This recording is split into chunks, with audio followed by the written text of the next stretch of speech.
Yo, what's good, YouTube? What's good? It's Stormybman, and I am back welcoming you to the Friday night chop session with Stormybman for this Friday, August 13th, 2021. Yes, ladies and gentlemen, it's Friday the 13th. For some of y'all that's scared out there, you better go buy a dog or go to church. We are calling this one episode 120, the WBAs and B's of boxing. Welcome one, welcome all. I want to apologize for the slight delay there. Sometimes when you kick off your live stream, your equipment just don't want to work like it's supposed to. Man, it never fails. But I've learned to be a little bit patient. And we are here, finally kicking off the live.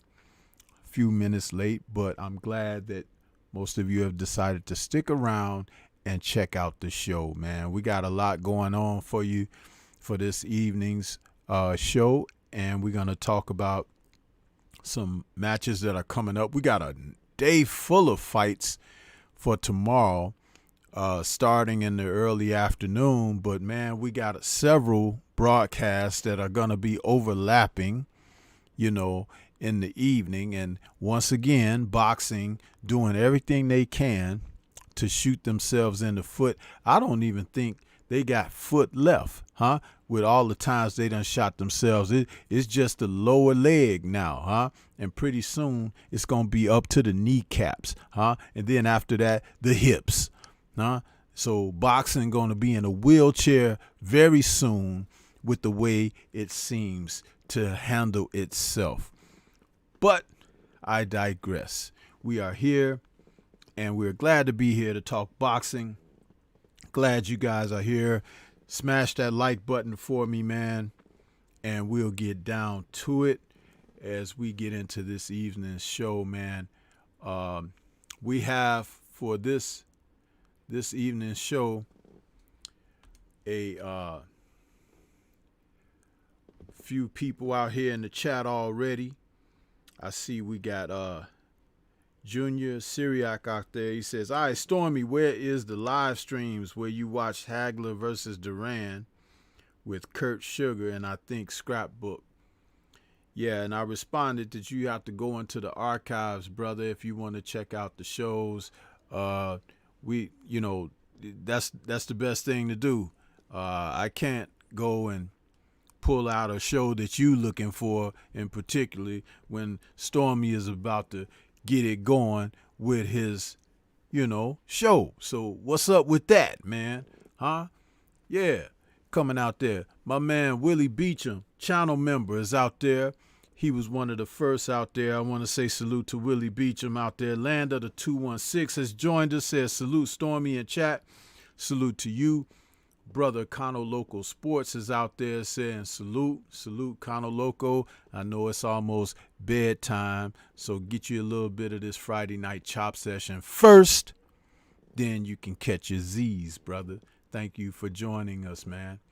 My man Boxing Conversations with Reggie Owens is out there. He says salute my peoples. We'll be joined by Reggie in a moment. Curtis Price is out there. He says right on 1,000. Amen. That's right, Curtis. Glad to see you back. Slide Encounter is back with us. He says, salute, Stormy. Salute to you.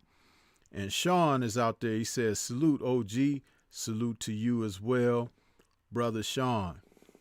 And Divine Milk is out there saying, peace, Stormy.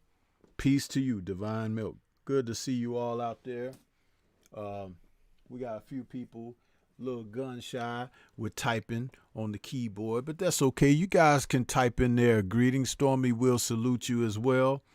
And we'll talk, as we get a chance to get in here and get engaged, start talking some boxing, man. It's been one heck of a week where we have seen so many different things going down in the sport of boxing, man. I don't even know where to begin. I want to save a little bit of the conversation for my man Boxing Conversations with Reggie Owens when he joins me up here. But I'll tell you, bro, what a week, huh? Boxing has seen so many things change up that we're not ready, man. We're not ready. Stand by 1 second, people. I gotta answer a text here. Give me 1 second, please. Bear with me. I'll try to do this as quick as possible.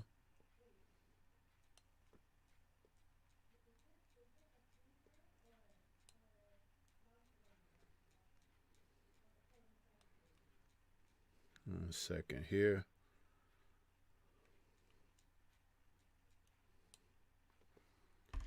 Yes, sir. All right, I'm back now. I'm back. And yeah, we've seen, I mean, first of all, we got the news that wasn't pleasant at all, huh? We got the news late last week that our brother, Earl Spence Jr., huh? Earl Spence Jr. suffered an eye injury in training. And so he had to pull out of the Manny Pacquiao fight, man. What a bummer. I know, a true bummer, man. We all looking forward to this fight. Earl and Manny both look to be training very hard and intensely, looking for the showdown that was supposed to occur a week from tomorrow. And with the misfortune of he having an eye injury, said that he had a tear in his retina. So that definitely needed some attention. He had to go and see the doctors. And from what I understand, he has already had surgical repair done to that eye and is now on the mend. So maybe in about a month and a half's time, given, any setbacks or whatever, it looked like he'll be healed. And then maybe toward the end of the year, he might try to do something, or maybe he may just wait for the first of next year. In the meantime, we've seen that his fight with Manny Pacquiao, is off for the time being for Earl. And in steps your Dennis Ugas to face Manny Pacquiao, and we'll talk about that a little bit later when my brother Boxing Conversations with Reggie Owens joins us. But I just thought I would lead off with that news because, again, as we talk about what's happening in the sport of boxing, man, all these cancellations and people coming down with C-19 and just guys looking to duck. And boxing is in a state of trauma right now, huh? And we're scrambling, huh? And I don't like it, I don't like it. Stormy likes his boxing, but and I don't have a dog in the race. I just want to see the races. You understand? So this is bringing me down, bro, and I'm sure it's bringing a lot of you down as well. We got a couple more people that joined us out there. We got Big Homie Coop out there. He says, salute Seafood, backsmack the like button, and class is in session, so pay attention. Yes, sir, Big Homie Coop. Salute to you, brother, and thank you for your line of remembrance when you come in, because that's right. Everybody need to focus up as we talk on these subjects for the evening. Also, we got Eric R. out there. It says, salute at Stormybman. Salute to you, Eric. Appreciate you out there. I seen your comments on the channel earlier for a couple of times. You put yourself out there and made some comments on some content. Appreciate that support, brother. Yes, right. My man TS Boxing is out there. Tyrone, what's good with you, Tyrone? Happy Friday to you, bro. Saw you and Watcher out there early this morning, man. Y'all getting your conversation on, man. I was on my way to the grind, listening to the brother Watcher and Tyrone talk boxing. Yes, sir. Yes, sir. So, but yeah, now that Earl is out of the mix with that, he's on the shelf for a minute. So that's another top flight fighter in the past couple of months that we've seen can't go out and do his job. And it's very unfortunate. There's been a lot of people out there talking about Earl and saying that, the rumors of, that are unsavory and questionable and all of that, man. I ain't into that drama. I ain't even thinking about that kind of stuff. This man has always been a stand-up individual. He goes out and he performs like the champ that he is. And when he is ripe and ready to go, he will be in there. And whoever's in there with him going to have a battle on their hands because he got something to prove. He can't hit all of y'all in the jaw, but he going to hit whoever y'all want to see him in there with in the jaw, and he going to pretend that that person is all of y'all. So for those of you out there been talking smack about him and, saying all these unsavory things, he got something in the bag for your guy. He going to smack him in the jaw, whether it's Manny Pacquiao or whoever. He going to get in there and he going to show you guys whether he's back or not. And we can't wait for it. You know what I mean? That's the kind of thing that happens in the sport of boxing. You see people out there all the time, all the time, and they be talking mess and, giving their take and everything when it is what it is. How you going to question whether the man, is for real or not when you never known him to display anything outside of what he has displayed? So that kind of thing right there, man, I'm sorry. It's insulting. Salute to Brooklyn Born out there. Says salute Stormy. And salute to my brother and partner from the Three Wise Men of Boxing, Curtis Anderson, a.k.a. Kurt Sugar out there. He says salute 100. And Slide Encounter is in agreement with me of these things that I'm saying about Earl, man. He's saying facts. Yeah, man, these people want to, but you know what? This is social media now. It's like if it was 20 years ago, you wouldn't be getting this kind of thing. But this is what people can do now with keyboards and text messages for Instagram and all of that foolishness. People can just get up there and type up whatever, whether it's true or not. They could just put it out there because the idea is put the focus on them. Yeah, look at me, And you go out there and say, oh, he's scared. Or he running from so-and-so and this and that. And you text that and somebody repeat your text or share it or whatever.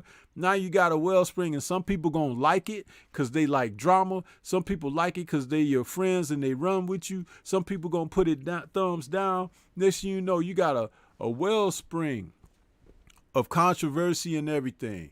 And then people be talking about, well, I heard so-and-so say, it was true. And come on, man. Come on. I thought we were done with fake news, We've seen that before. We've seen that record. Don't like it. Put on a new jam, a slow one, so Stormy can groove to it. Yeah, we got my man Watcher out there. I was just mentioning you a moment ago, Watcher. Salute to you, brother. I was talking about your stream that I was able to catch this morning on my ride in to work. Good boxing conversation you had there, man. I appreciate you being on the other side of the world and being able to upload content and keep Stormy engaged. I tell you, I support people, man. I be listening, and sometimes the guys just be cooking, and I just write in the chat, man, making jokes and stuff because I be having myself a good time, man. I don't know about you guys, but I like to keep the chat lively with my comments. I put stuff in there, make you laugh a little bit, make you mad sometimes when I talk about your favorite fighters, but that's all a part of it. Just get used to it. Thrill Hill is out there. It says, salute Stormy B in chat. Salute to you.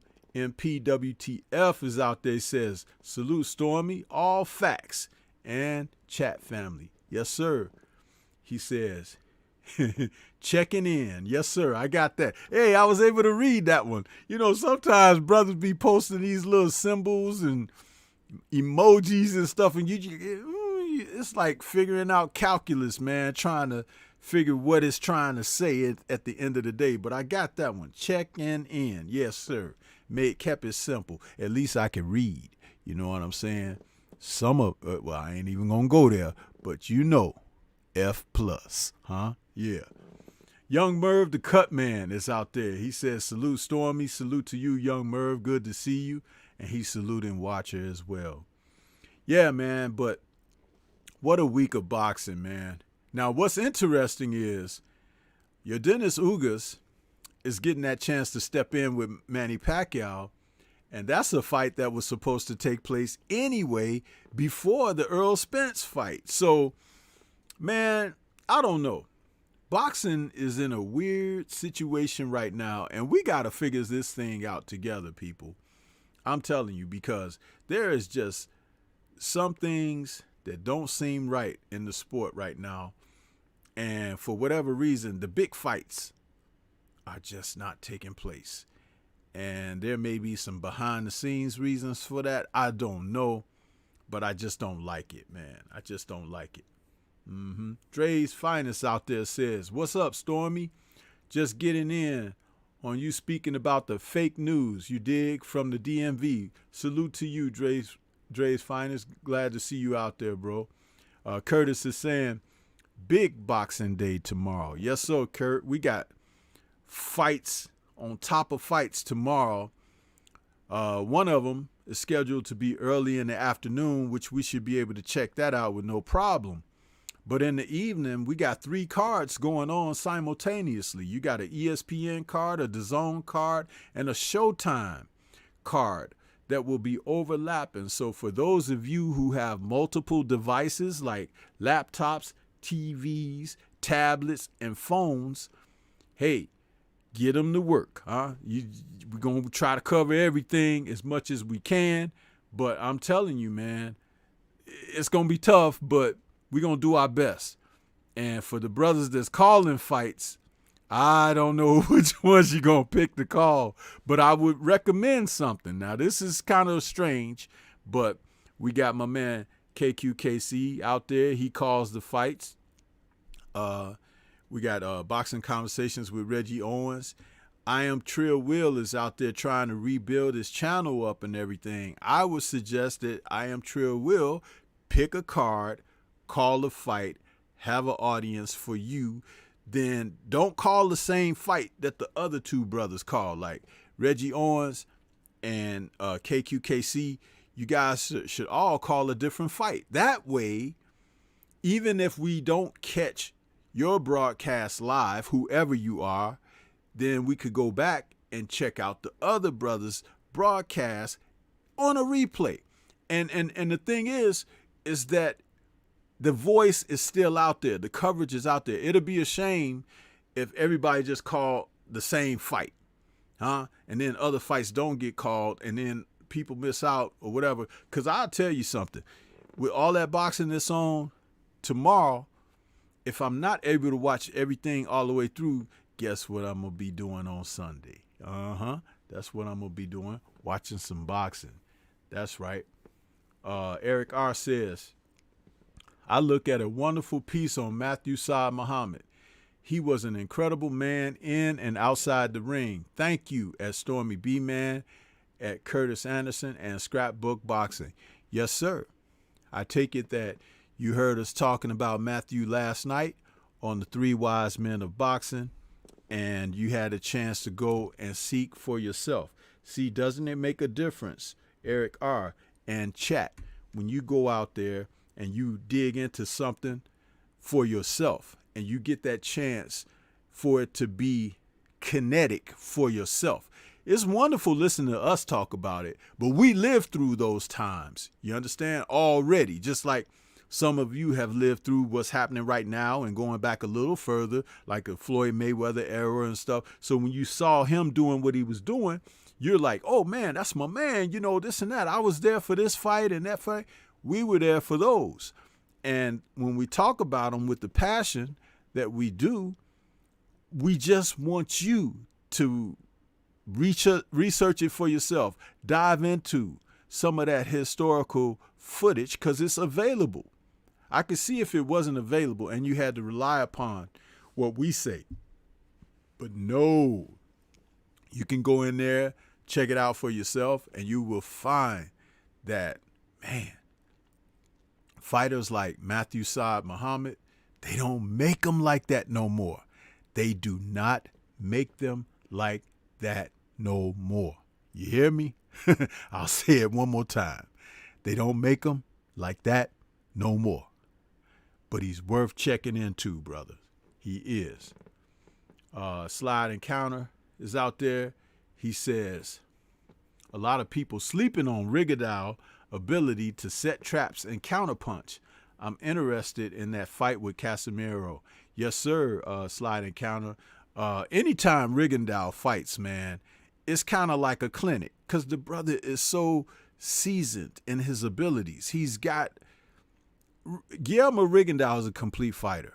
It's just a shame what they've done to he and Luis King Kong Ortiz during their careers and trying to age these men right out of the sport and keeping them inactive and on the shelves.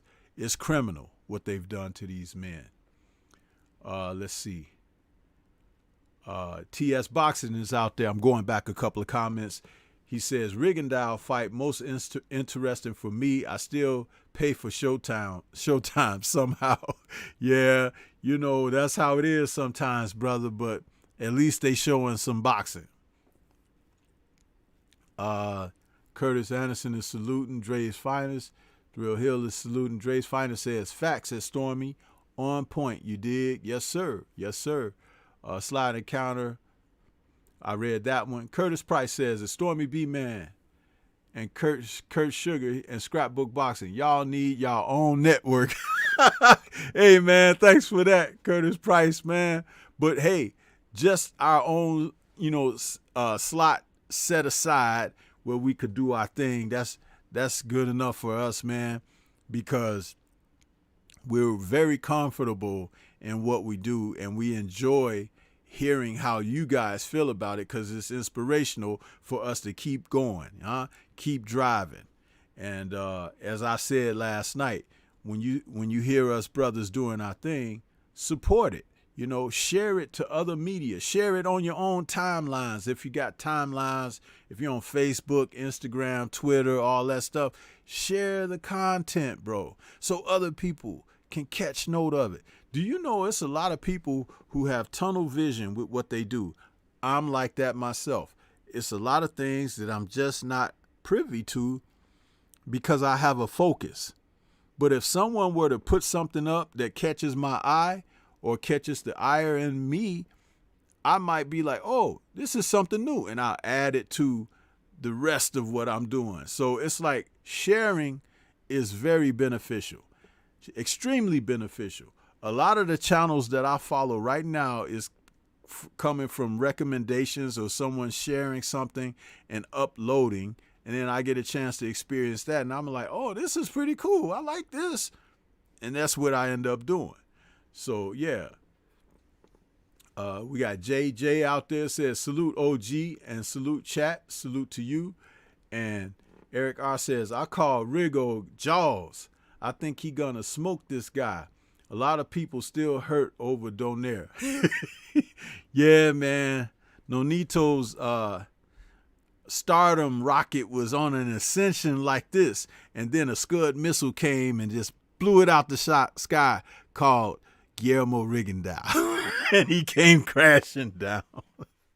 But, hey, ever since then, they were like, don't put him on TV no more. Don't put him in there with this guy. Don't put him in there with that guy. He's going to ruin everything. You're darn right he's going to ruin everything because he's good. I want to say welcome to my co-host here. We got Boxing Conversations with Reggie Owens in the house. What's good with you, Reggie? I guess I warmed everybody up for you, so you're here now. What's good with you? Oh, chilling. How's it going? Oh man, I'm good, man. I'm good. Had a slight delay with trying to kick the show off again. Had to restart the system, but it's all good. We here, and it's Friday the 13th. So I don't know why I thought I was just gonna come on here on this horror day and just think everything was gonna be peaches and cream, huh? We had peaches and cream, but the cream was sour cream. You know what I'm saying? So, but I'm here, and I'm glad you here. So, and by the way, for the listeners out there, Reggie been posting some news clips and everything, man. Dude, you on the spot, man, like Channel 7 or something, bro. I tell you, I turn around, I say, here's another upload by Reggie. He got news clips, people shooting folks and police gaffling folks and everything, man. You man, Reggie, you like Geraldo out there, bro. You got it, man. You be providing them updates, man. I don't even have to open the newspaper. I'm like, Reggie gonna report it in a minute. That come from that childhood days of current events. So I always stayed in the news. Yeah. I used to enjoy doing current events as a kid. That's good stuff, though, man. You posted quite a few of them today, and I caught every one of them, bro. Stories was fire too. Faith in the Cross is out there. He says, "Word, Stormy B, man. I remember when Saad Muhammad beat Marvin Johnson from Indy for the light heavyweight title. Those were fights back then." And he's saying, "Word, Reggie." Dre Finer says, "Stormy, Scrapbook, and Kurt Anderson is true in their own skin. The best that ever did it. You dig?"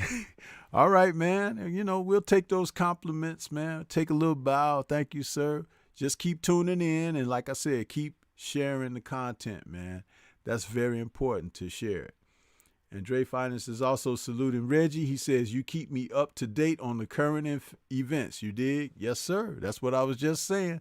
And you see, I don't have no problem saluting Reggie and telling you guys about what he's doing. I'm always trying to send people over there for your content because, listen, we've cornered the market, okay, as far as old media and the way they like to divvy out information or withhold information and everything. We don't play those games. We're raw and unadulterated, huh? And we have, as much as we can, full disclosure, as much as YouTube will allow us, and that's where it's at. And when you're true like that and you get the pulse of the people, man, you become very formidable and very, competitive. It's like others, they have to work even harder when you come at them like we come, and we have so many platforms of different ways of covering media and everything, and it's outstanding. I'm loving every bit of it, though. I really am. But I'm a boxing and kung fu guy. That's where I am. I keep it right there, and you see my skill in that. If I got out here and start trying to cover rap battles and everything, y'all might be trying to say, "What the hell Stormy know about rap battles?" So I ain't gonna be doing that mess, But I'll leave it in the hands of people that are more capable. Yes. But yeah, Reggie, I thought we'll open up and talk a little bit more about the disappointment that Earl Spence Jr. had to pull out of his fight scheduled for next Saturday originally with Manny Pac-Man Pacquiao, man, and due to a retina tear. And it's unfortunate for Earl. We wish him a speedy recovery. But, man, the naysayers have come out the woodwork, Reggie, talking about my man Earl and challenging whether it's sincere or not that he missed, this chance due to his injury. I want to say salute to Brooklyn Born out there in that super chat. For whatever reason, my super chat man out there is a little bit frozen on the screen. But salute to Brooklyn Born all the same, man. We appreciate your donation to the show and for the channel, man. We appreciate you and welcome Brooklyn Born. But yeah, Reggie, let's have some of your thoughts about the fact that when you heard the news that Earl was gonna have to pull out, and the reasons why. What was that like for you when you were able to hear that? I thought it was fake, man. I thought it was one of them reporters trying to come up with something to see how people react to it being what people were coming out with Tyson Fury. So I thought it was one of those papers, Benson and whoever these other cats that do the papers out there were trying to get that type of reaction to see, because they pay attention a lot with what people are speaking in lives and the content they're dropping, to seeing if it was that. Because I'm like, I went on Earl Instagram at that moment when I first seen it, and I'm like, nah, man, that can't be true. I'm like, he's on this plane. I see hearing Derrick James flying out, and he's not saying anything. Then I go to Pacquiao. Pacquiao ain't saying nothing. I go to Showtime. Showtime ain't saying nothing. And I'm like, man, this ain't credible. This ain't a credible source. I'm like, these folks just making up stuff. And then a few moments after that, see Earl write something. I say, God dang. But I also understand that news travels faster through these outlets than they do through main sources. And I was like, wow, like this is unbelievable. Like a torn retina, like what the heck? And then I'm like, also got to factor in the accident, but I doubt if it lasted this long. Could have been something that happened in sparring or something. But I'm like what the heck is popping with this year? Like, what's going on with this year? Everybody, I know I was super excited when I hear the announcement of Wilder Fury going on again. Then Earl Spence, Manny Pacquiao announcement was overcome with excitement for this event. And then we had Charlo and Castano in the same year, and then these two fights just fall apart. And I'm like, man, this is some incredible stuff. But in these last 2 years, 2020 and 2021, you can't put nothing past nothing. And but then moving forward, to see Pacquiao immediately go on and take on Ugas, and I was like, man, this dude, I got to tip my hat off to Pacquiao. He's an incredible dude to go in and take that, because that's a challenging fight. Ugas is the guy who many people, because he's not from here, he doesn't have any attachment to whether it's cities where we come from, this country, common spoken language. So a lot of people aren't attached to him, but he's a tough fighter. He poses a lot of difficulty. It's going to be an interesting fight, and for Pacquiao to take that, I mean, I tip it off to him, and so I'm happy to see that fight. I see the price is high as heck. I don't know about all that, but it's just weird. That's my thoughts on it. Yeah, man. When you start looking at the prices, man, it's like, wait a minute. I thought Earl was coming back or something. It's like, yeah, man. But you know what? They really need to slow this thing down, man. What are they really doing by trying to squeeze, water from a rock? Man, just put some doggone fights on, man, and put the fights on we want to see. Now, injuries do happen. It happens. But I'd be doggone if this year, there hasn't been a dark cloud over the sport of boxing. It's just been so much. But we got to pull through it, man. We got to pull through it. And I'm hearing rumblings, Reggie, that Canelo Alvarez is back in negotiations with Caleb Plant's camp. Have you heard anything else on that? Yeah, I did see when reports about that. They're negotiating for November, and it seems like Caleb Plant's locked in as well. I've been checking his social media as well. So I think he's looking forward to things progressing in that situation. Hopefully nothing goes awry in that fight, and they can, meet that date and finally see what Canelo does against this level of competition is really what I want to see. And also see what Caleb Plant can do against that level of competition.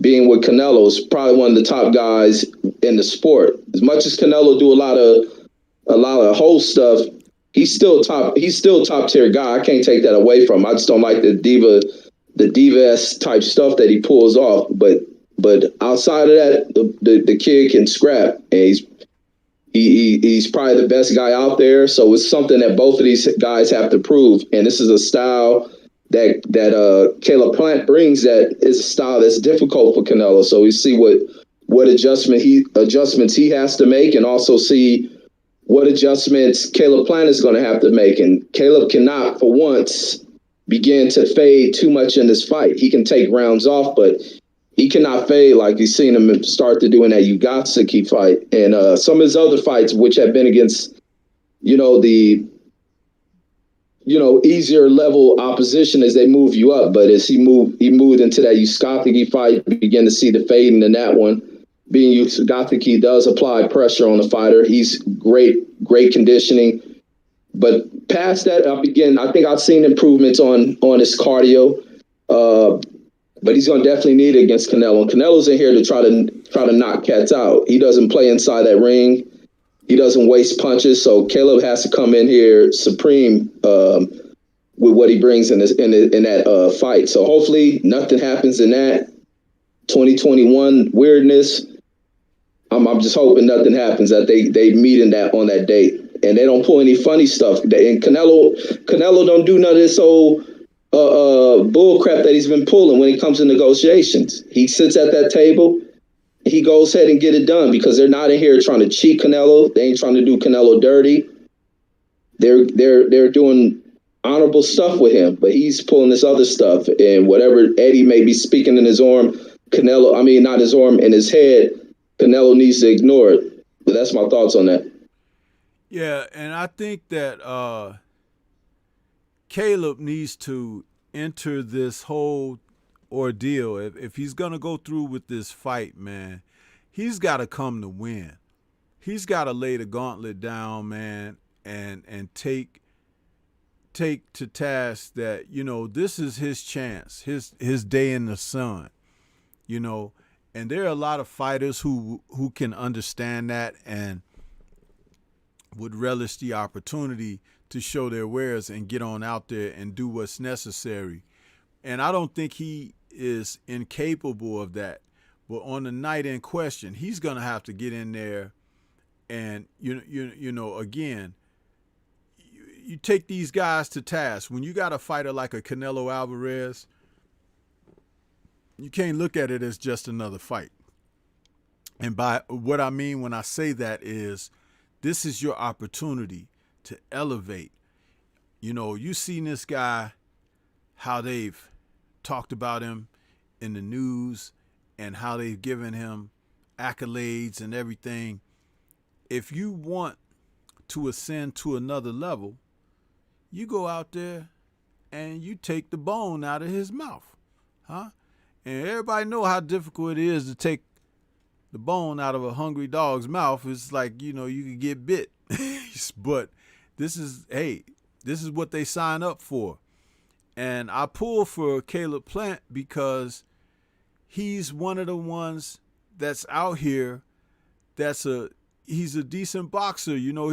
And I say decent because we really don't know how good he is yet, because he's fought his line of opponents have been marginal, guys that on paper he should beat these guys. But now we're in a position to see what he's going to do against a so-called guy that they say is more impactful of the sport than what many others might believe. So I pull for the guy. I pull for Caleb and hope he does well. And I hope he isn't cheated on anything, or it's not jaded. You know what I mean? That's important too. Very important. We got a couple more people that popped up in there. We got Mark Booker out there. He says, "Salute my shy brother. Salute to you, Mark. Good to see you come back for another show." Slide Encounter says Plant gonna have to mix up his combinations and use his athletic ability so Canelo can't time his rhythm. Yeah, Canelo is one of those that's definitely, he's a clock watcher, huh? And with clock watchers, sometimes you have to speed up the sands of the hourglass, huh? That's right.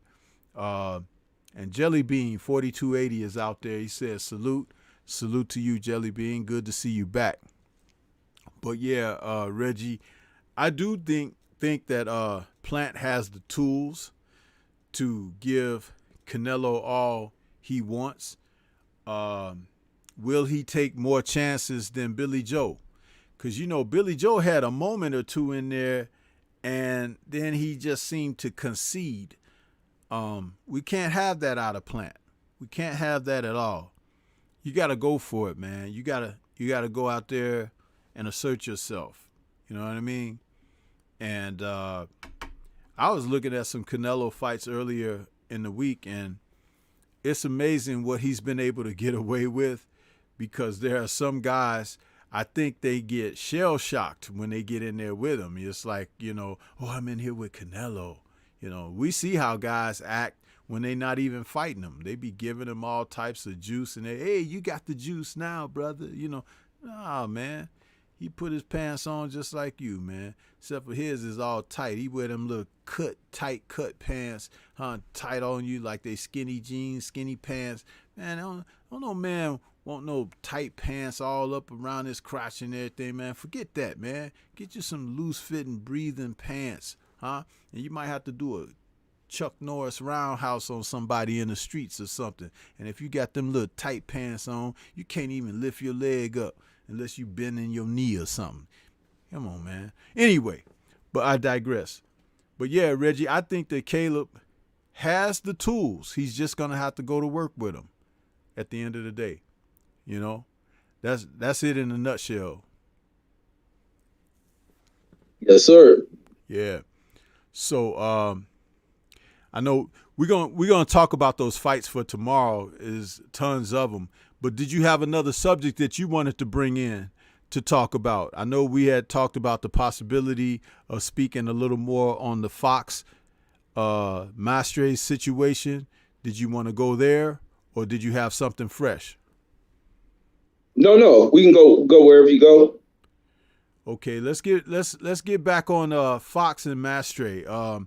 Apparently, Reggie, things have moved rather quickly with the WBA, as far as I know they wanted to remove this Gloria Hernandez, is that her name, off of what they had for future bouts, that she may have been participating in scoring or whatever, but she hasn't been banished to the Phantom Zone. They just pulling her out for right now. But I did see your report, Reggie, where they're saying that, what organization is that from the U.S. on boxing that's saying that they are really putting the heat up on the WBA to take some strong actions due to their negligence and their corruption, what is blatant corruption out of this bout that took place this past weekend with Micah Fox and Gabriel Mastre. Oh, yes, the Association of Boxing Commissioners, or boxing commissions, where they have collectively come together and start to put pressure on the president of the WBA. And that's where he made an immediate response, because they're listening to everything that they hear out here. They definitely hear everything. Some things they have to ignore, and that's kind of the normal thing with decision making. You hear a lot of chatter. Sometimes you got to filter out it, ignore it. But this one has drawn an immediate response because everyone has showcased a displeasure in what they saw. Like, I mean, that was a huge black eye placed on a sport, regardless if this wasn't one of the more highly touted fights, highly publicized and marketed fights. People were still watching that. and they watch a fighter come in here and put on a great display of boxing, putting the hard work and sacrifice, risking his life in the ring, and then for some judges with whatever motives they have, show no level of honorable scoring, judging this fight in the way it was supposed to be judged as the functions of their jobs. I doubt they've been trained to do this job, but what they know is the job going in here. They just thought, oh, we got this wherever he's from Venezuelan, representative of the country. This guy's been to the Olympics for our country 2 times. He's possibly going to go in there 3rd time. We need to hurry up, and they're hurrying up to thrust this guy through the ranks to get him an opportunity of a championship. And they were going to do it at all costs. And they had Fox, who wasn't, a highly publicized American fighter. They just thought the American public would have been silenced on it. They thought viewing audiences would have been like, oh, man, that's wrong, and stay hushed about it. But they played this all wrong because fans are fed up with what's going on in the sport. We can't get fights to go on. We got fighters that sit here and clout chase, fights that fighters that get you to kind of clamor for stuff. They think stuff is happening. You get promoters like Bob Arum who sit here and make you clamor thinking you're going to get something and it don't happen. And fight fans are fed up. And I hear the chatter from fight fans and hear the disgust and disdain towards the sport. Hearing a lot of people speak about how highly or how well received MMA and all this stuff is. And I like MMA. I watch MMA, but MMA don't compare to no boxing. But boxing has its issues because what a lot of fans who follow boxing, they only follow the more celebrated fighters. They follow from that aspect. And when they're not getting that, they speak about what the UFC and all of them are doing great. And the UFC is doing their things, but they don't compare to the sport of boxing. But if you're not delivering on that, and Dana White is able to deliver on that, you have a huge problem. Because now you and boxing came through that dark period. In the 2000s or whatnot, boxing was in a very dark period. The only person who was delivering anything was really Floyd Mayweather. And he had the sport by the clutches of his hands. But these other cats come into where Floyd is going. They have the opportunities of moving the sport forward. And every time the sport moves 10 steps forward, someone takes it 20 steps backwards. And that's a huge problem. And now these commissioners know they need to do something because people are even calling for the federal government to stand up and do something, congressional members to stand up and start doing something because the sport has gotten that bad. It's almost like the Ali Act is null and void at this point. Nobody enforces it. Nobody really pays attention to it. And these promoters who are really the reason why you got to add these regulations, because without regulations, they run amok. Their whole mission is bottom line stuff, and it's always money talk with them to line them, and they don't even put any work in this ring. So they're fed up with it. And even they were talking about banning the WBA from America, which they should. WBA should be, if they don't want to go to that extent of being to expedite on a decision, they should at least put a suspension on the WBA. And they're also forcing the WBA to possibly make a move to terminate that woman. Because initially they wanted to suspend her and talking to 6 month stuff. No, I think it's more deeper than that. This woman is a risk to fighters, period. Even beyond her racial remarks. She's a threat to the sport of boxing, because what would cause her to score a fight if she was paying attention to a fight to score it that way, to cheat for a guy. And I watched the fights for Miastri. They've been allowing this guy to do all type of ill crap within this boxing ring. And the fights I watched that he had from over there, and I think they were having this fight in Colombia. And over there, all these fights are promoted by the WBA. WBA is the sponsored, how the ring has sponsorships and all that stuff. You see TOPCATZ, all that. WBA is in the center of this ring, huge, almost taking up about 75% of this ring. WBA, and he's the featured guy, but he's in fights punching people behind the head. Referees sitting there watching it, not saying anything, not doing anything. He's dropping. That's where his knockouts come from. They don't come from concussing knockout power, he slips to the side and starts punching folks in the back of the head. And that's how he's scoring these stoppages. Watch the second fight of his career. Because there ain't too much to watch. The guy only got 3 fights. Watch the second fight of his career. Tony Weeks is over there refereeing the fight. And once again, he's punching the guy behind his head. And for about and Tony Weeks is over in Colombia. Tony Weeks almost seemed afraid to correct this guy. Tony Weeks looked at him, warned him, like, come on, man, you hitting him behind the head. It was really all he did was a soft little, just telling him, change the direction of your punches. Like, no, don't hit him back there. And the guy went for it again. And when he ends up stopping this guy in the second fight, who has some pretty good names on his record, he stands right there in front of Tony Weeks and punches this guy behind the head twice, drops him. Tony Weeks is going to call a timeout.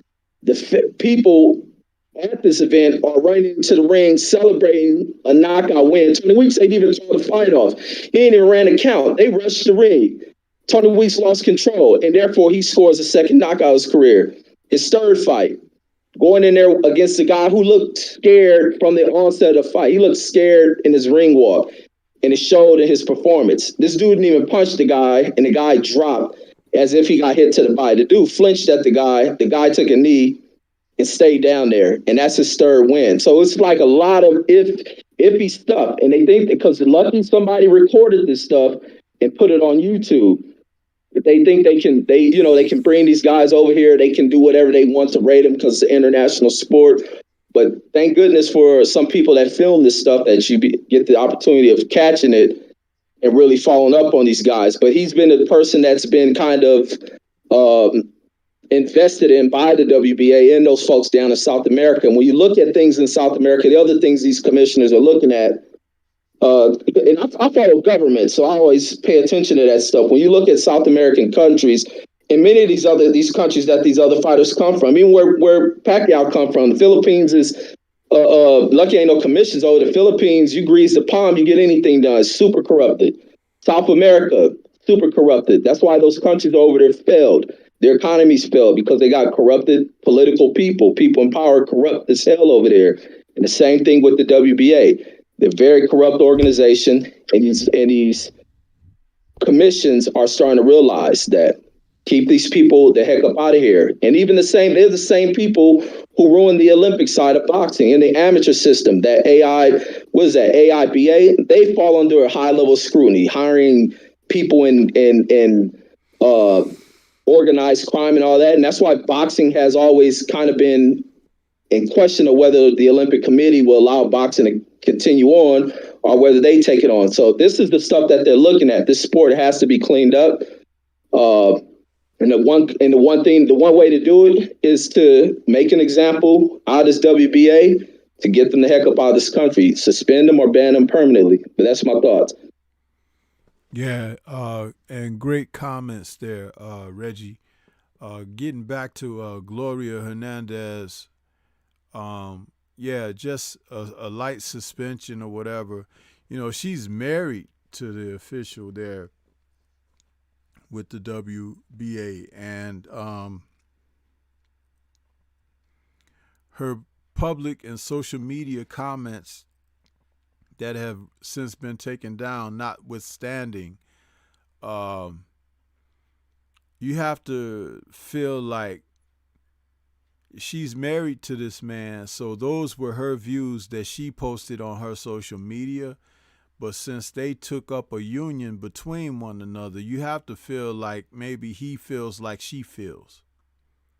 So both of them, I think, should be penalized because, you know, she's representing their household. And it's DNA. It's like, you guys, this is you. And he could say, oh, man, well, that's my wife or whatever, but that's just her thoughts and feelings. But you married her. You married her with those values and the outlook on other people and everything. So that must be accepting to you. You know how we have this cancel culture over the past couple of years. You know, this has been taking up steam, picking up steam. Well, I think in the event of stuff like this, that's when you use that the best, you cancel people there like that who affect others' lives, who affect someone else's progression and their right to earn the best that they can as far as a living. And in this instance, we're talking about the sport of boxing, where Micah, who, you and I had a chance to interview him, most graciously, the young man has put himself in a position to be better at his sport. He spoke to us at length, Reggie, about the sparring work that he had gotten in and who he's been in the gyms with and how they're now looking to pick fights and stuff like that. And what we learned from speaking up close and personal with him is he's dedicated to what he's doing, which is why he was able to come in there on this night on a shorter notice than normal and perform at the level that he did, coming off of a loss to the guy who beat him that was on the undercard in the fight just before him, Santa Maria. So it's like he's already shown you that he has something of resiliency, and to be able to come back under this and perform at that level he did, you take your hat off to people like that. And they used to talk about America being the land of opportunity, but the opportunity for who? Because it seems like, the brothers are always catching hell. But in this instance, he did everything he was supposed to do. And I don't like the fact that one of their rulings, Reggie, that has come down is ordering or issuing an immediate rematch between these two. I think that the decision should be overturned and granted as Micah the winner, and that he go forward with his career and that belt that was on the line and allow him to continue to progress. These were people who had stacked the odds against him prior to the first bell even ringing. And the fact that he still overcame those circumstances and performed at the level that he did speaks volumes about him as a person, his character and resolve. And when you big up his character and resolve, you have no choice but to put down the character and lack of resolve to the people who were trying to trash him to begin with, including the opponent that he was facing. This man was definitely aware of what they were doing, which was cheating. They were cheating right in front of the masses, right in front of our faces. We saw it on television when the referee took that glove over there and said, "Who signed off on this?" And everybody's like, "Oh, they doing the old okey doke Scooby-Doo," right? But nobody signed off on it because they looked the other way. They signed off on Micah, but they didn't sign off on Mastre. Corruption. So if that organization that you speak of, Reggie, the boxing organization that says that they're considering banning the WBA from the U.S., let's get on that bandwagon and let's pick up and support that, because this was something that, and think about it like this, we cannot overlook this. This was not a high-profile fight. You see, ladies and gentlemen, this was not a high-profile fight. And so they were doing this to someone that they thought the masses wouldn't care. They thought that they could just get away and move it on and get through it like, okay, next. But the people didn't, the people rose up. And that was tremendous. I felt so proud to see by Sunday morning, this woman had to take her social media down for her comments because people were going in. Cancel culture at its finest. Because this is where you act like this, and this is where you enact and show your displeasure because someone was done wrong, someone didn't have justice. And for them to talk about a rematch, why? Why? There was cheating involved in this situation. You had a man who won and a man who didn't. Why is it a do-over? So that guy who cheated gets another payday? So that the sanctioning body of the WBA gets a sanctioning fee? Didn't y'all rape Michael Fox enough? And you want to do this again. You want to do it over. You want to take him through these changes once more when he did every single thing that he was supposed to do as a professional to get the proper outcome that you denied him of. No. Absolutely not. This young man did what he was supposed to do. The other people should be kicked out of the country. That man thought about going to that Olympics for this third time. He should have gone to the Olympics for the third time because maybe over there they would have allowed him to come in and cheat and stuff over there, and it would have been controversial on the other side of the world. But the U.S. is where boxing really thrives when it's on. And this was an ugly face to put on for the sport. And to come back and say, hey, we'll issue a mandatory rematch. That does us no good. Where is the justice in that?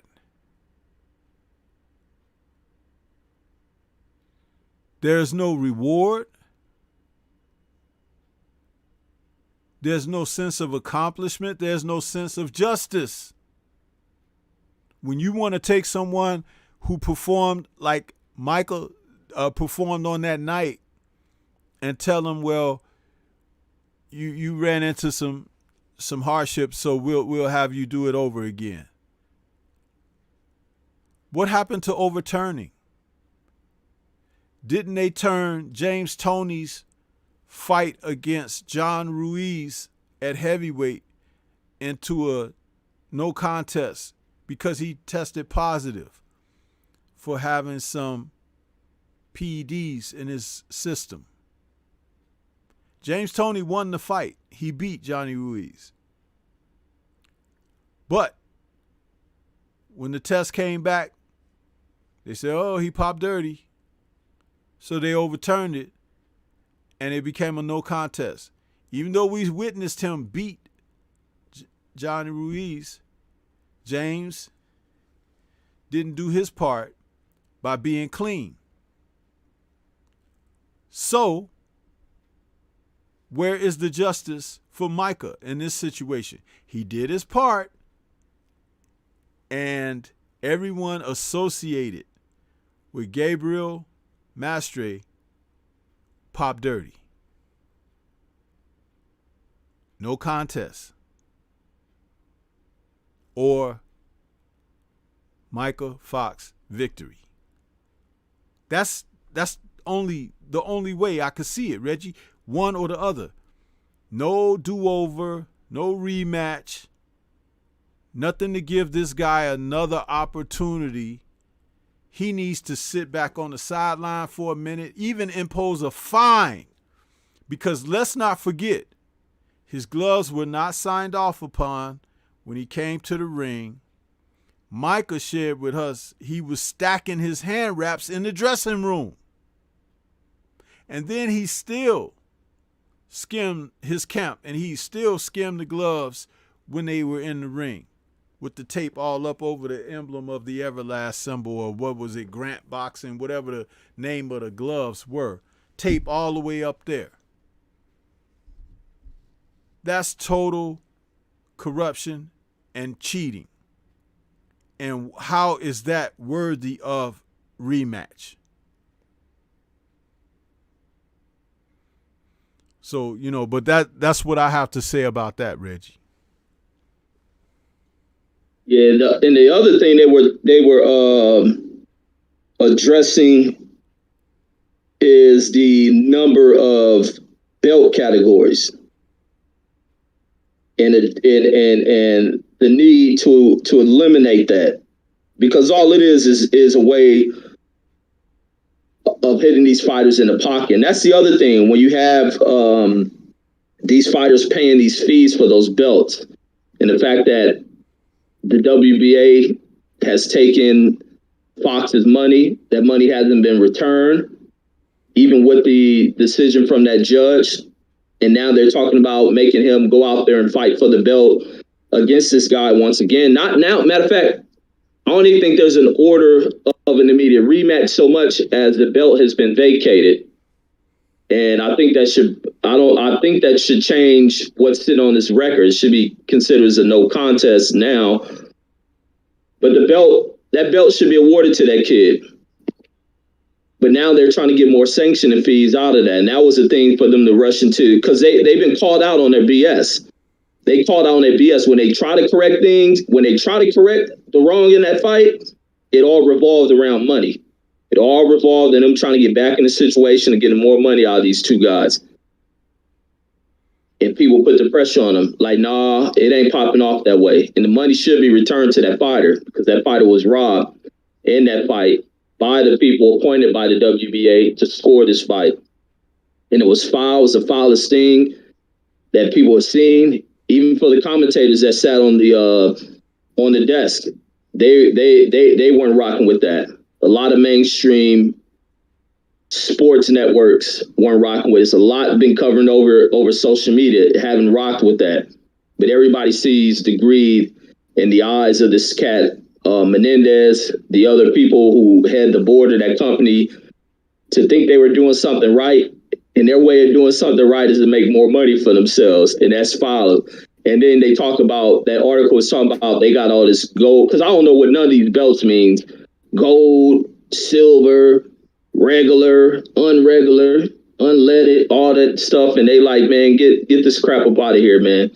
You're fooling the fans. The fans don't know what's going on, and these fighters don't know what the hell is going on. There's too many champions out here. Y'all need to clean it up or get the heck up out of here. And they need to speak to some of these other sanctioned bodies, because they all do it. And I think Mauricio may be the next guy they need to pay a visit to as well. And Mauricio's from another corrupted country. What Mexico is about. Mexico is a very corrupt country as well. And Mexico has been destroyed due to its level of corruption. Can't get people to operate and function properly down there. And you see it in the way that Mauricio operates. And that's why I tend to have those issues with Mauricio, because I understand what he is. He's falling right in part into what he's been raised into. I don't think it's so much Mauricio, it's something he's been raised into.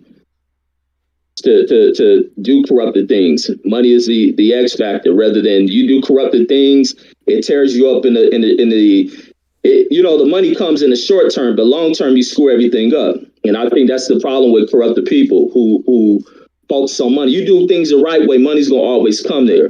But when you rushing and being greedy, you wreck things. Your lies, you can't even keep up with your lies. The holes in your system, they become identified and people see what's going on. And that's exactly what they're doing with that WBA, with the WBA, WBC. And it just so happened that people who are in executive positions to change things so much aren't paying attention to it. And also the other thing they think they can get by, like when you talk about with the gloves and all that stuff, like we were talking about that right around the time after the interview, is they have a lot of inexperienced teams that are within the sport. Like people always talk about, a lot of the great teachers aren't in the sport. You got a lot of fathers who come up with their children. They couldn't afford a trainer, so they begin to learn and pick up the sport. But what they haven't picked up on is certain things like what the Maestre team was trying to pull. A lot of that cheating and all that stuff is always taking seasoned veteran trainers that catch a lot of stuff. And then even speaking about why commissions can't find it. Because hell, commissions don't have people who come up in the sport who are trained. When you look at those people who follow teams in the sport, some of them are very young, some of them are older people, but none of them look like they're people who do this boxing thing as their primary full-time jobs. I knew one of the cats from the Vegas commission who I always seen that he kind of aged out, but his son does it as well. But when he was a teacher. He didn't spend much time in the boxing thing. To be honest, I don't even know how he got into it. But he would be at all the fights, walking these teams out. But could he have caught something? I doubt it. But that's the problem in the sport is I think there needs to be better training. These things need to be taken more serious when it comes to the level of cheating, and people ought to be moved away from it. Who have, like with the Eddie Hearn thing, when that stuff was with Eddie Hearn and the Dillian White thing, Eddie Hearn should not have been that closely involved into it. The WBC should have stood in there to get the information and the fact behind it. But they allowed a promoter who had the money invested in it because they're all money investors. That's all boxing is, money investors. And these dang fighters are the commodities being traded out there. And a lot of them don't think of it like that. I won't call them fools, but that's just the way it functions. And something has to stand in the way to prevent that. But that's my thoughts on that. Yeah, great stuff, man. Great stuff. And we had a couple more people pop on into the chat while we were cooking, man. And I just wanted to acknowledge them. We got David Scott III out there. He says, Stormybman, salute. Salute to you. We also had a great comment by Eric R. He said, my female cousin, she told me today, boxing feels like it's dying. No good fights being made. I told her that she's preaching to the choir. Everyone is seeing this. It's embarrassing. Absolutely. Brown on Boxing is out there. Says, salute Stormybman and Reggie. Salute to you, Brown on Boxing. And MPWTF says, we see it in every sport. Yes, sir. Silvestrio is out there. Says, what's good? What's good with you? MP also is saying, on point 1000, y'all. Jay Gibson has joined us and says, salute to Stormybman and the family. Salute to you. And he's giving the bombs with the crown and the glove. Vern Davenport Jr. is out there saying, WBA has a history of being shady. Remember what they did to Rigondeaux. Yep. Divine Milk is saying, cooking. Rashid Rourke is out there, says, regular belts. Some of those belts should be diarrhea belts. Should be called diarrhea belts. And he says, peace, my brother Stormybman, and at Boxing Conversations with Reggie Owens. Peace to everyone. Yes, sir.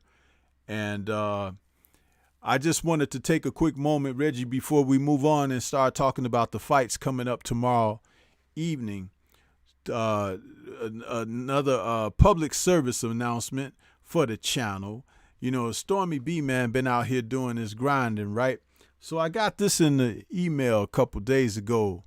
250,000 views Stormybman's channel has reached, achieved August 11th, 2021, just a couple days ago.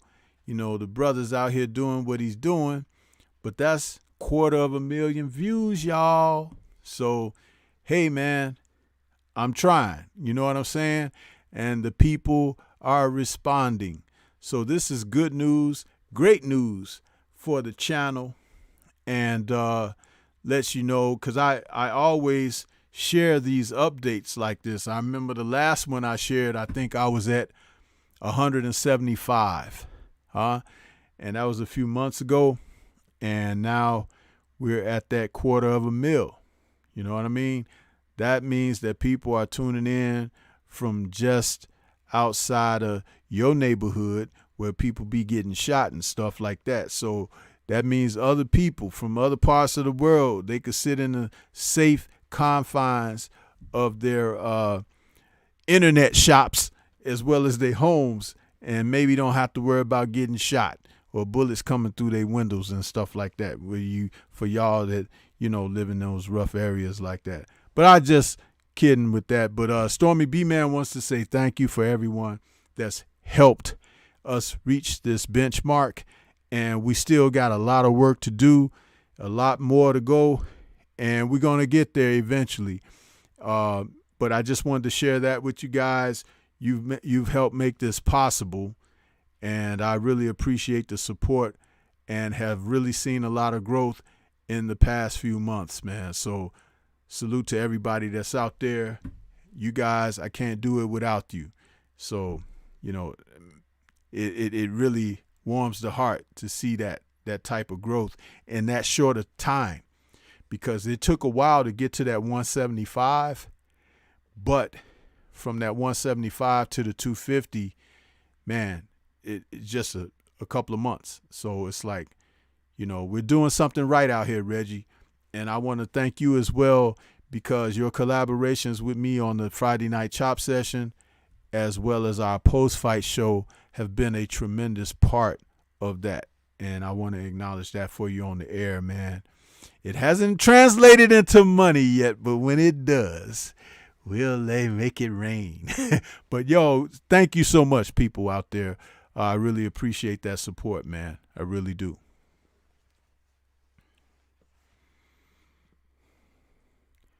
So, yes, sir. Yes, sir. So as we go forward and begin to talk about the fights, let's open up real quick, Reggie, by talking about the proposed fight. Now, since Earl and Pacquiao is off the table, it looks like next weekend that we're going to see your Dennis Ugas step in and face Manny. Give me your thoughts on this early. I know next week we'll have a full, complete breakdown, but I just want to tie up the Pacquiao story with talking about a little of this, since Earl is now on the sidelines after having surgery on his eye. What are your thoughts about this fight being made? Because Ugas was originally going to be on the undercard, and even more originally, he was supposed to be the man that Pacquiao was going to fight months back. So what are your thoughts? Yeah, this one's going to be a tough fight for Pac, man. He's dealing with a guy who's much taller than Earl Spence. He's going in here against a guy who can also, you guys can bang on the inside. You guys, rugged inside fighter. He mixes up well, physically strong.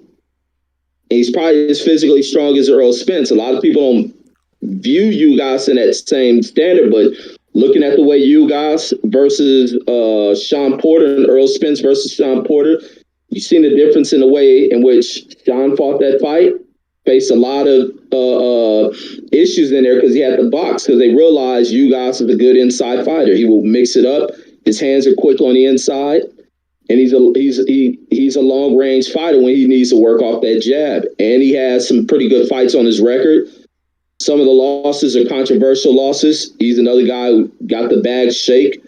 But this is going to be very difficult for both fighters. It's going to be difficult also for you guys. He's never faced a guy who fights in that rhythm that Pacquiao fights in.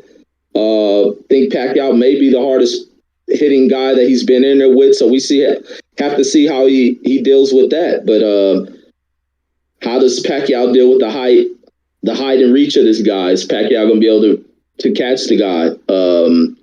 So there's a lot to be questioned on that one. Being that it's such a last minute switch, Pacquiao's a vet. It don't mean anything. A lot of these fighters, veteran fighters, can make the adjustment in there. But that's my thoughts on that. It's going to be tough for both fighters, and you guys may come out the victor in this one. So we never know. Yeah, and it's going to be an interesting fight. Ugas can bang. He can box a little bit. Being definitely of Cuban descent, these guys, they learn the technique of boxing before they learn how to ride a bike or anything, man. It's like these guys have skills and tools that sometimes are not brought about until they're given the correct opponent to be in there with. I can remember, for as great a boxer as he was and defensive specialist, Pernell Sweet Pea Whitaker had a tough time against a great Cuban boxer by the name of Diabeles Hurtado. Hurtado came out there boxing Sweet Pea in the traditional Cuban type style, and Sweet Pea found himself on the canvas a couple of times in that fight, Reggie, and was well on his way to losing a decision in that fight until he caught Hurtado with a strong overhand looping left hand on the jaw that stunned him really bad, and Sweet Pea went in and scored the knockout in the 12th and final round. He was on his way to losing that fight. So even the best of us have seen, these Cuban fighters rise to the occasion when many people don't want to give them credit. And there's probably more of an underlying reason why they're frozen out of a championship opportunity here and there, because some of these fighters, they're good. And if they get a hold to a title, it'll be hard to get it out of their hands. You have to be every bit as technically skilled and have the ability as they do. So eyes wide open on this one for next week. And we'll have more to break down on it as we get closer to that. And I can't wait to see what happens there. Let's hope that everyone makes it to the fight and to the ring safe and ready to go for fight night. And getting into the cards for tomorrow, Reggie, we got a big card with the light heavyweights tomorrow on DAZN, early afternoon, where we've got Buatsi is taking on Bolotniks. Now, this fight right here is another showcase fight, I believe, for Joshua Buatsi, a fighter that I'm liking. He's kind of like a UK version of my man Artur Beterbiev with his punching power and how he goes in there. He's being trained, I believe, still by Virgil Hunter, but he has done something a little bit different, Reggie. Buatsi has come to the States to train, and he's getting stateside sparring and teaching. So this is the type of thing that we like to see when you want to see fighters take that next step to the next level. And he's not waiting late in his career to do it. He's only, I think Buatsi is, I think he's had under 15 fights. So he's still young, fresh enough in the boxing game where he's making these adjustments that can surely make him a better fighter, man. But it's that type of a thing, So I'm looking forward to seeing this. And salute to L-Dub Boxing out there. He says, what's good? He says it's a step-up fight for Buatsi, but I expect him to win. So do I, L-Dub, and salute to L-Dub for showing up and supporting us this evening.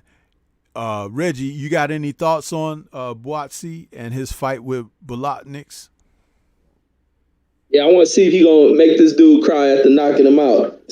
That's my thoughts on that one. Like the other guy? Yeah.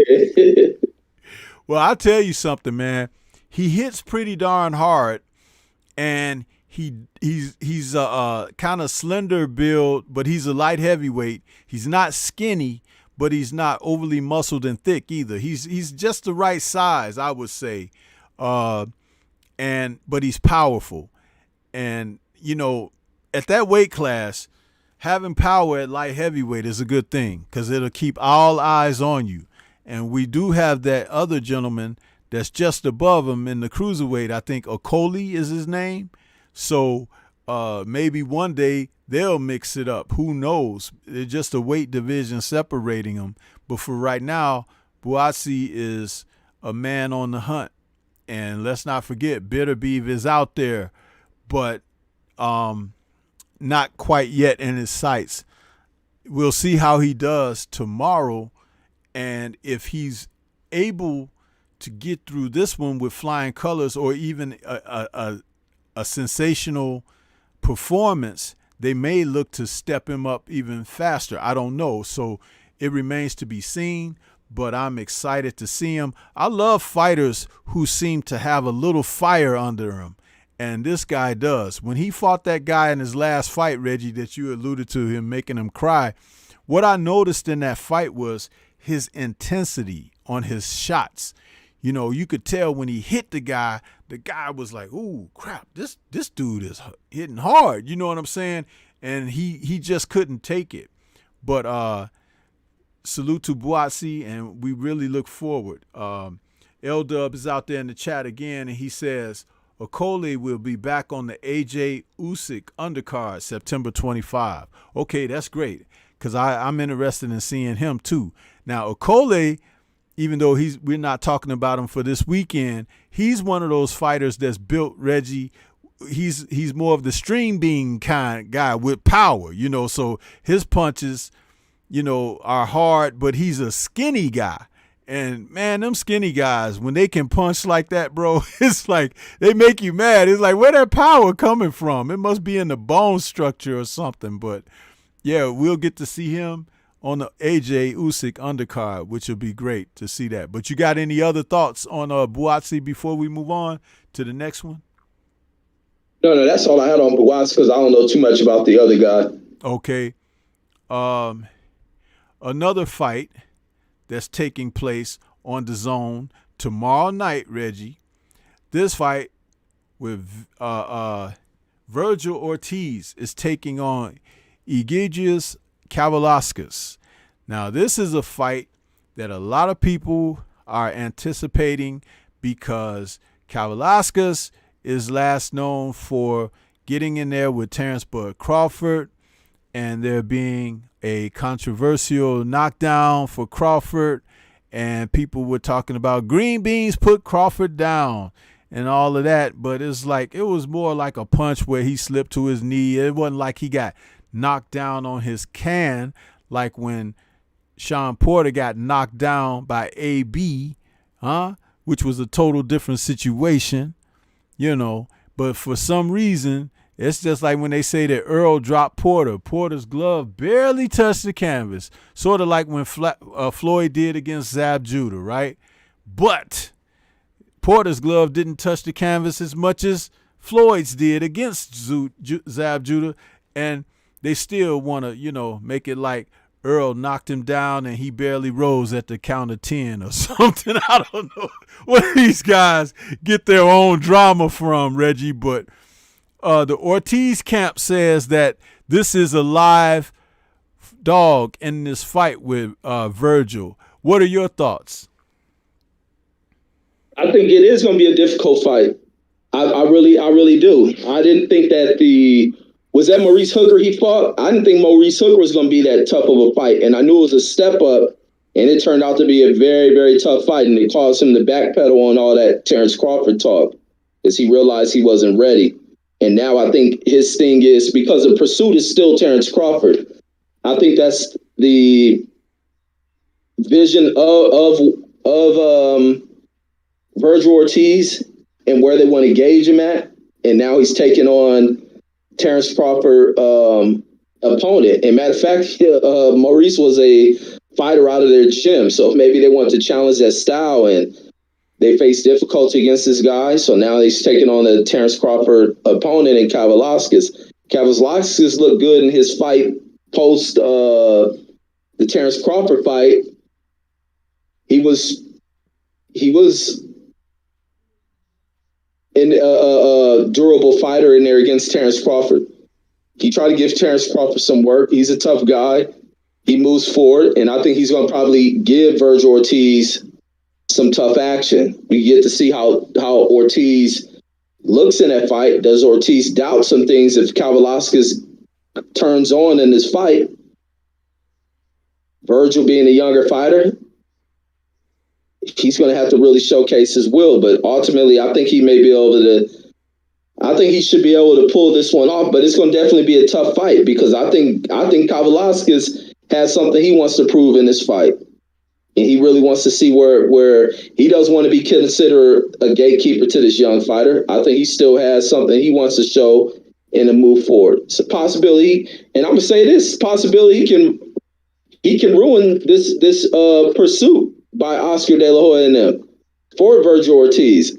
I really believe that if he comes in here and shows up the same way he tried to show up for Terrence Crawford, he can come in here and do that against Virgil Ortiz. I would not be shocked by that. But that's my thoughts on that. Well, let's remember one thing about when he fought Terrence Crawford. Bud was like stalking him, right? And he was letting his hands go. Virgil, that's his fight, stalking and coming in aggressively and everything. If he was being hit cleanly by Mo Hooker, dude, Kavaliauskas is a bigger puncher than Mo Hooker, definitely. And let's not forget that Hooker was coming up to the weight from 140. So Kavaliauskas is a natural person at that weight, and he is strong at the weight. I don't know that Virgil is a boxer.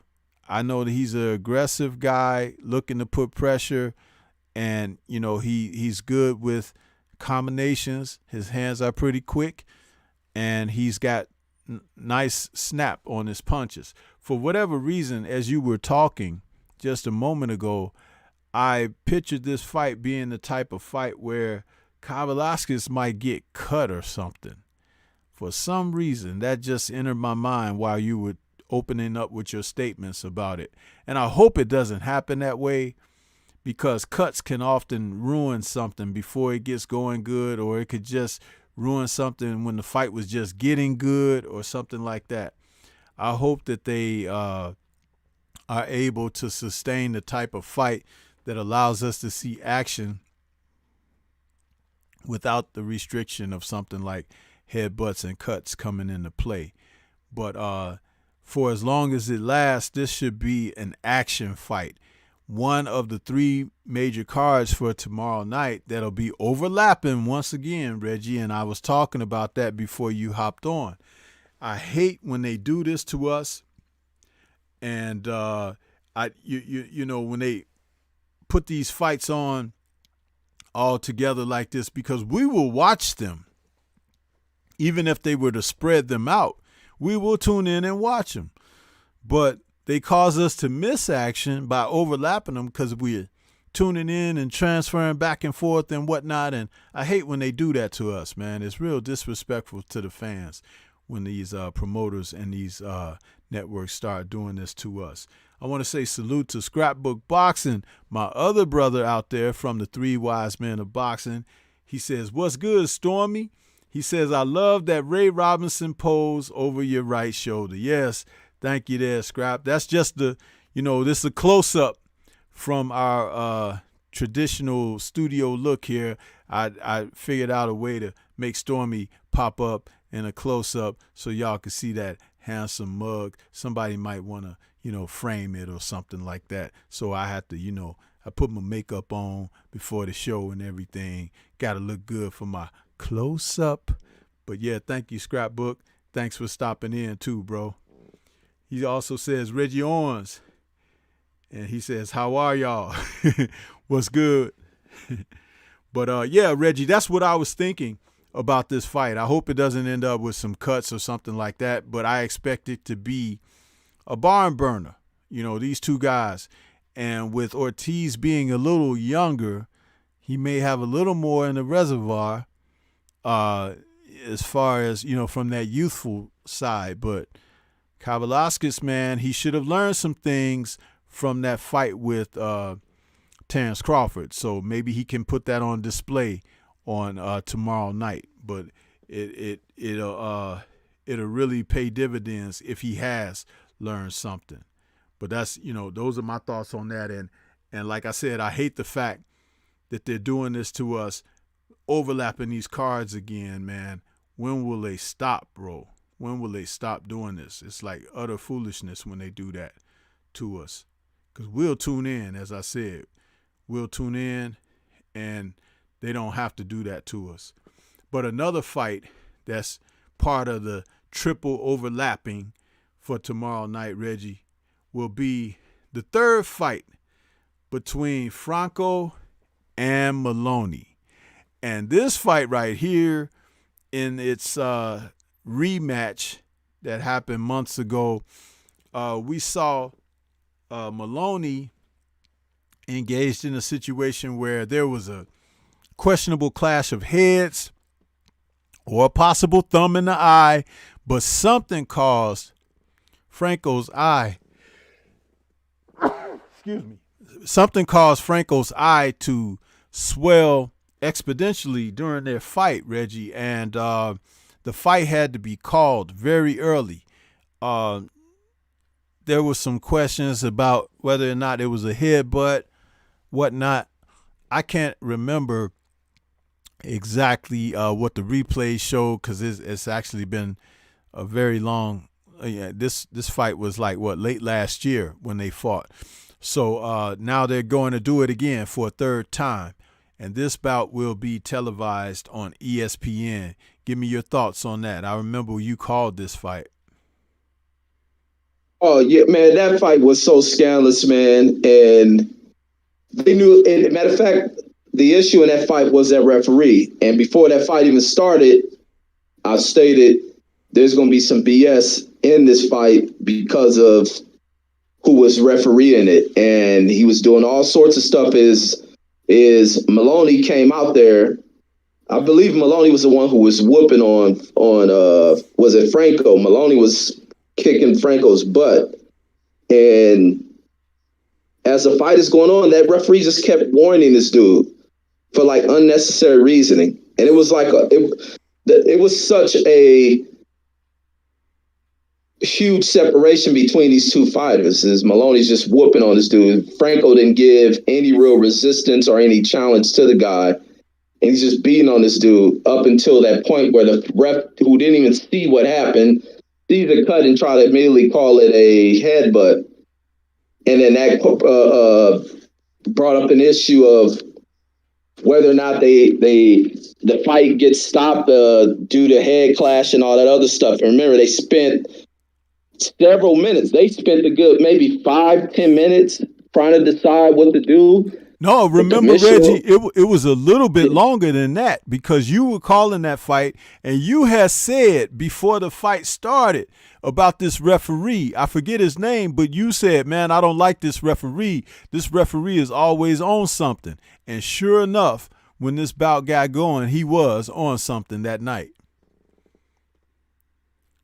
Yeah, that was Russell Moore. Okay. But yeah, they spent all that extra time trying to figure out what to do and all this other stuff, and then they forgot what they called, but the guy got to retain his belt because of a headbutt. And every time they went to replay the incident of what led to the cut, you didn't see any clash of heads. They moved on the inside, but nowhere did their heads even scan each other.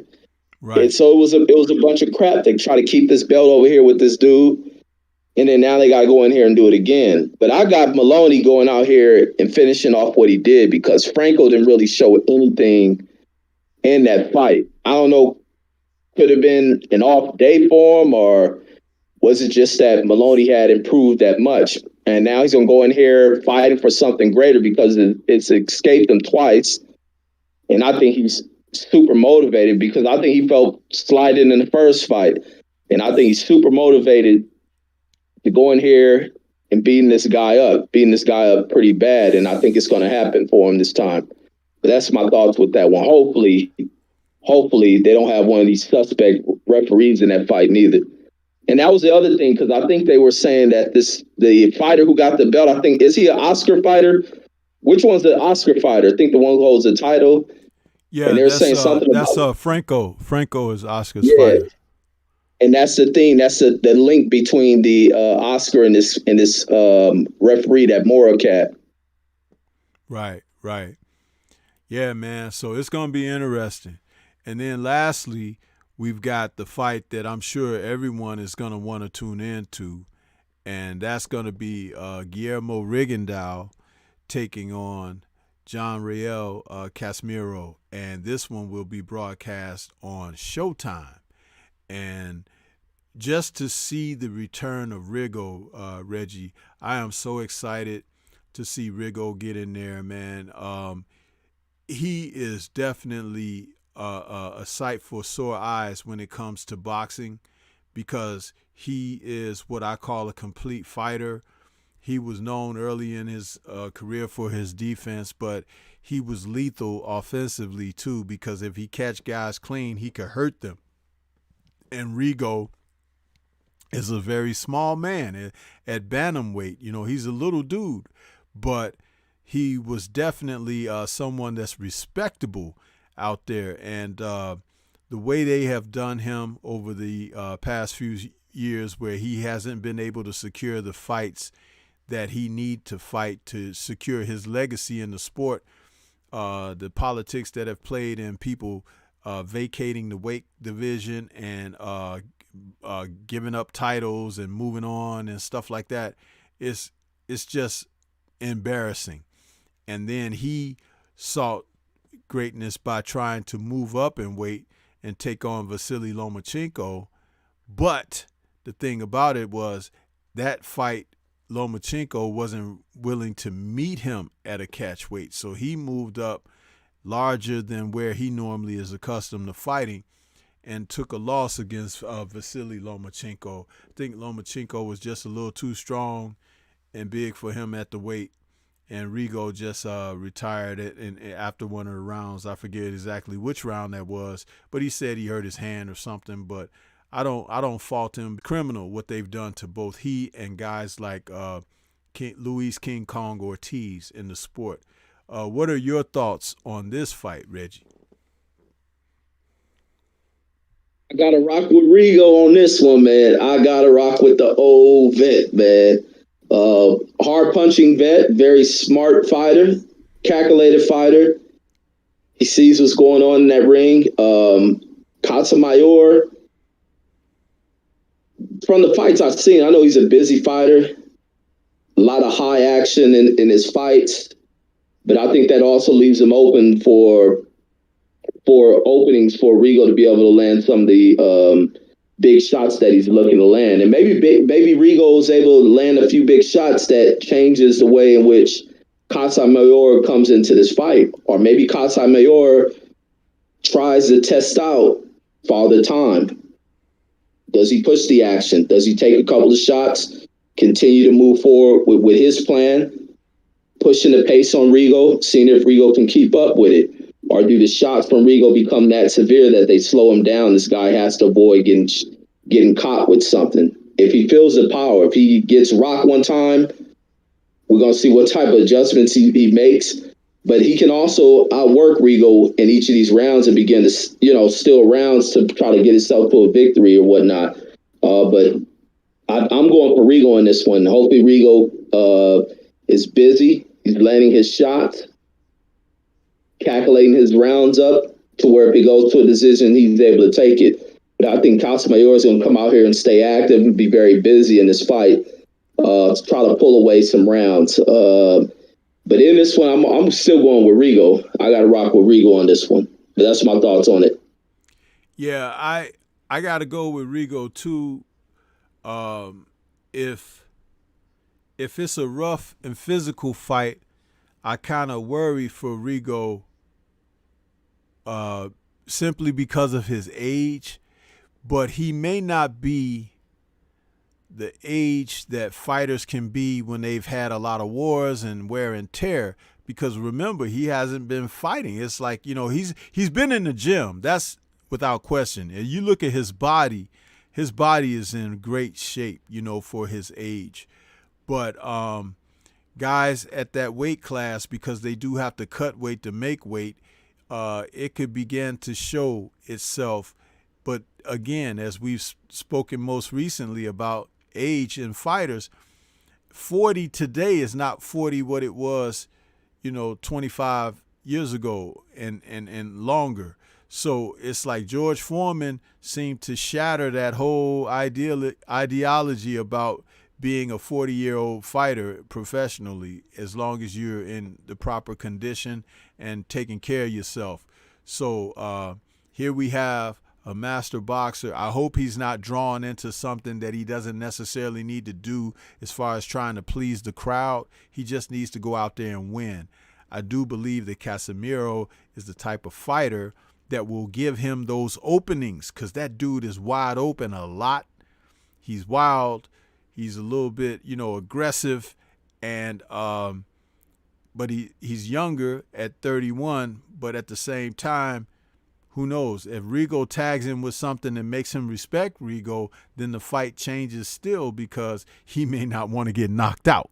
You know what I'm saying? So it's like, but we'll find out, because this guy, Casemiro, wants to be the new Manny Pacquiao. That's what he really, really wants to be. You understand?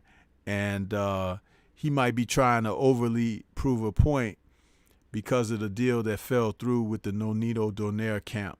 So we'll find out, about that. L-Dub is out there in the chat. He says Rigo was done dirty for sure, but he had a chance to redeem himself by entering the WBSS at 118, and he turned it down because he claimed he couldn't make the weight. Now he's fighting at 118. Maybe L-Dub, it took him a while to get that weight off, and maybe he didn't want to just cut himself for that series there. Maybe he did it the correct way and has been at the weight for a while. Like I said, when these guys get older, man, having to cut weight makes a big difference, and we'll see, and that's why I say if it's a rough fight, that 40 years old or 40 plus as he may be, the Cubans sometimes they change the ages of the fighters. It may show up. So that's why in my breakdown video, I do give Casemiro a chance, definitely, in this fight. Producers TV is out there, says, just watch the fight again, Rigo versus Donaire. Why did Donaire have his hand raised at the end of the fight? Yeah, why, huh? And Albert Daugherty is out there, says, peace, Stormy B-Man, peace to you, and thanks for stopping through. Don't forget to smash that like button while you're in here, please. But yeah, Reggie, those are my thoughts on the fight. I definitely want to tune in and watch this one. Have you made up your decisions on what you're going to cover for tomorrow night? Because you can let the people know which one you're going to call, and we're going to try to send everybody over there, to watch your call.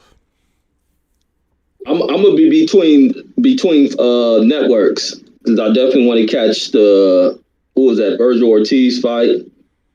Who I want to catch Maloney and Franco. Definitely want to catch that. So I'm gonna be between both of the. You know what's funny? The networks. All three are like gonna be on at the same time. It's like, dude, they really stuck it to us on this one. It's different when we got just two, right? But it's three tonight. I mean, three tomorrow night, Reggie. The ESPN card, the DAZN card, and the Showtime card are all going to be overlapping one another in time. Wait, the DAZN card? Oh, Ortiz fight on DAZN. Yeah, Ortiz is on DAZN, and Franco Maloney fight is on ESPN. And right. And this fight with Rigo is on Showtime. I'm gonna make these devices work. But yeah, I'm gonna catch all of them. Yeah, I'm gonna have mine going too, bro. So it's gonna be interesting, but we can make it, So I look forward to it, man. It's a challenge, and we're accepting the bell of the challenge. Throw that gauntlet down. So let everybody know where they can find you, Reggie, and don't forget to tell them about your channel. Did you change the way your channel's spelled yet, or is it still the other way? No, I had fixed it that day when you had told me. Okay. Yeah, so it's back to Reggie Owens instead of my full name. Okay. Yeah, because I was looking for you and I couldn't find you. Then I typed it in the other way, and then boom, there it came up. I was like, man, that's why I let you know, It's like, man, that's little had me out there looking for you. So, but yeah, man, it's been a great show. Give us some final thoughts, bro. Yes, sir, man. Another good one. And then tomorrow, a good day of boxing, man. But too bad they didn't laid it out and overlapped it. They could have pushed one of these networks back a week since we lost the. Oh wait, no, Pacquiao and Lamar fighting next week. So, but dang, why they gotta overlap this stuff? But it's gonna be good weekend of boxing for fight fans. So I'm enjoying it. But I will catch you guys on the next one, man. Oh, and you guys find me at Boxing Conversation on both of the channels. Boxing Conversation with Reggie Owens, and then Boxing Conversation with Reggie Owens with a number 2. But that's all I got. See you guys next week. Yes, sir. Yes, sir. And what a great show, man. We had a chance to talk about some boxing. We talked about that WBA situation. We talked about Earl Spence and having his surgery on his torn retina. The Pacquiao-Ugas fight that's coming up next Saturday, and and everything that's coming up tomorrow. We touched on that a little bit. So as you can see, when we do this show, man, we try to present it in a manner of which we cover from a different perspective, but at the same time, it's still talking boxing. And we love the fact that people tune in and give us support and love like this, and we continue to do this for you because we enjoy it. And we look forward to catching you guys on the channel and airwaves tomorrow, where Reggie's going to call these fights. He said he's going to have all the devices out. I'm going to have all mine out as well. And we're going to get this done, man. One way or the other, we're going to watch these fights. So salute to everybody that tuned in this evening. If you didn't smash the like button on your way in, please do it on your way out. We'll catch you guys tomorrow. Peace. And there will be a post-fight show after the cards tomorrow. So peace to everybody, and we'll catch you guys on the next one. Peace.